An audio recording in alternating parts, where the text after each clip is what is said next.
R.I.C.H coming right back at you. Today I want to talk about a moment that went fast but hit slow. A Grammy stage, a historic win, a black man in country music making history, and then one sentence, one line that turned celebration into conversation. Shaboozey wins Best Country Duo Group Performance for his song Amen with Jelly Roll. First day of Black History Month, first black man to win that award. This should have been pure joy, pure history. But in his speech, he said something that landed differently. Immigrants built this country, literally. I should write a speech. I said, dear God, I just want to say thank you. Nothing is possible without you. Your love and will preserves me through it all. I want to also thank my mother, who as of today has retired from her job after 30 years. Working in the medical field as a registered nurse in the psych ward. She worked 3 to 4 jobs just to provide for me and my four siblings as an immigrant in this country. Thank you, Mom. Last thing I want to say, immigrants built this country, literally. So this is for them, for all children of immigrants. This is also for those who came to this country in search of better opportunity to be a part of a nation that promised freedom for all and equal opportunity to everyone willing to work for it. Thank you for bringing your culture, your music, your stories, and your traditions here. You give America color. I love y'all so much. Thank you.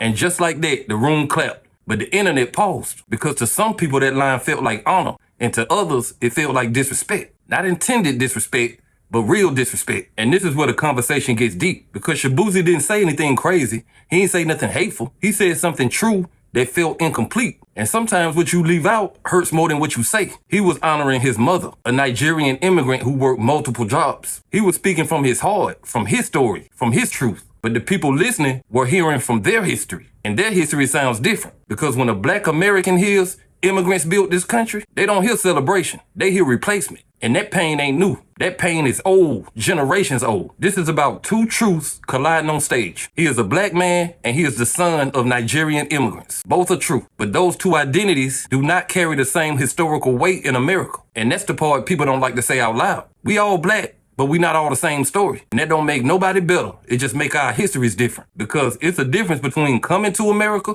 and being brought to America. It's a difference between choosing to be here and having no choice but to be here. And when you don't acknowledge that difference, people who live that history feel invisible. That's what happened here. Not hate, not racism. Hurt. Black Americans are tired. Tired of having to remind the world that our blood is in the soil of this country. Tired of watching new stories get celebrated while the old story gets footnoted. Tired of feeling like every time somebody says black excellence, you gotta say which black. And that's an uncomfortable conversation, but it's a real one. Because when Shaboozey realized how it landed, he did something important. He clarified it. He said, I know black people built this country. He said this moment was black history and that he stands on the shoulders of black Americans. And that mattered, and I thank him for that. But the fact that he had to say it after is what we need to talk about. Because this ain't the first time this done happened. Every few months, this conversation pops up again. And black Americans say, please don't forget us in the pride. This ain't a fight between us. This is a misunderstanding between histories. And if we don't learn how to talk about it, it's gonna keep happening. Because you can't heal what you won't name. And the name here is simple. We all black, but we do not all share the same American journey. And that journey matters. Listen, Shaboozey spoke from pride, but black Americans heard it from pain. And pride and pain don't hear the same way. See, when you the child of immigrants, America represents opportunity. When you are the descendant of enslaved people, America represents survival. Those are not the same emotions. One is, look what we built when we got here. The other one is, look what we survived before you got here. And if you don't understand that distinction, you'll never understand why that sentence hits so hard. Immigrants built this country. True, but incomplete. And black Americans are exhausted from hearing the incomplete truth. Because our history is constantly reduced to a paragraph when it should be a chapter. Here's the part nobody wants to say. Black Americans feel like we fought for a seat at the table, only to watch other people sit down and get served first. Civil rights, voting rights, workplace rights, cultural rights. These were not the result of immigration. These were the result of struggle. Struggle by people who had no accent, no other country to point to, no back home. This was home, even when home didn't love us back. So when somebody stands on the stage on the first day of Black History Month and talks about who built this country, Black Americans are listening with historical ears, not emotional ears. They hearing, are we about to get skipped again? And that feeling ain't come from Shaboozey. It came from history. And that's why his clarification was important. He didn't double down. He didn't get defensive. He acknowledged the foundation. He said this moment is Black history. He said, I stand on the shoulders of those before me. And that matters. But it also reveals something deeper. We have a communication gap inside Blackness. Nobody talks about it, but everybody feels it. Because immigrants come here and see America as a place to build. Black Americans were here when America was being built on them. That creates a different relationship with the country. One group says this place gave us a chance. The other one says we paid for this place with our bodies. And both of them are telling the truth. But they not telling the same story. And until we learn how to let both stories exist without erasing each other, moments like this will keep happening. Because this ain't about the Grammys. This is about identity. This is about ownership of history. This is about who gets credit for the pain that made progress possible.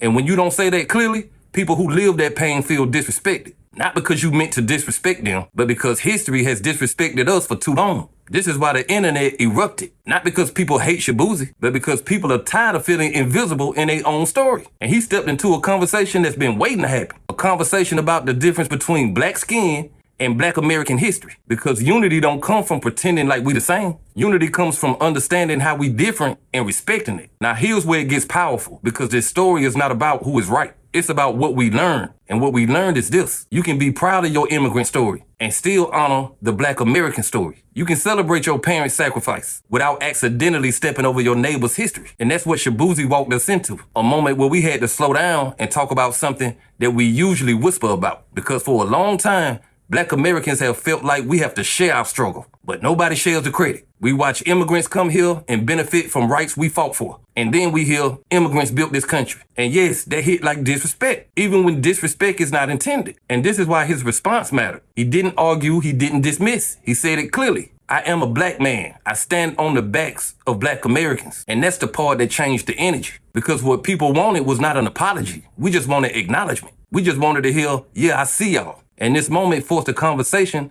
that the Black community has avoided for years. The difference between Black by color and Black by lineage in America. Not to divide, but to clarify. Because you can't heal confusion if you pretend there is none. And here's the real truth. Black Americans don't want special treatment. They want historical recognition. They want the pain that built this country to be spoken about with the same energy as the dreams who came here later. Because without that pain, them dreams don't have room to land. And on the first day of Black History Month, that sensitivity is heightened. That memory is louder. That history is close to the surface. So this was never about hating Shaboozey. This was about defending a story that people feel is constantly getting watered down. And now here's the beautiful part. He didn't run from it. He stepped into it, educated, he clarified, he honored. And that's how you handle a moment like this. Because the goal is not to win an argument. The goal is to make sure everybody feels seen. And this is a lesson for all of us.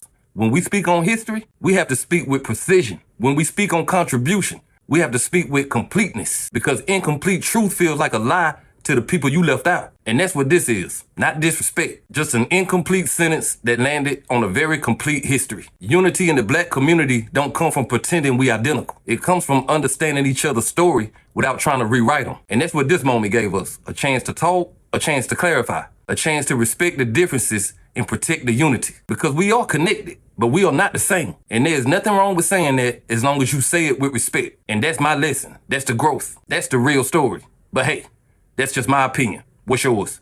Like, comment, subscribe. Establish Rich. I'll be back with another one. Peace.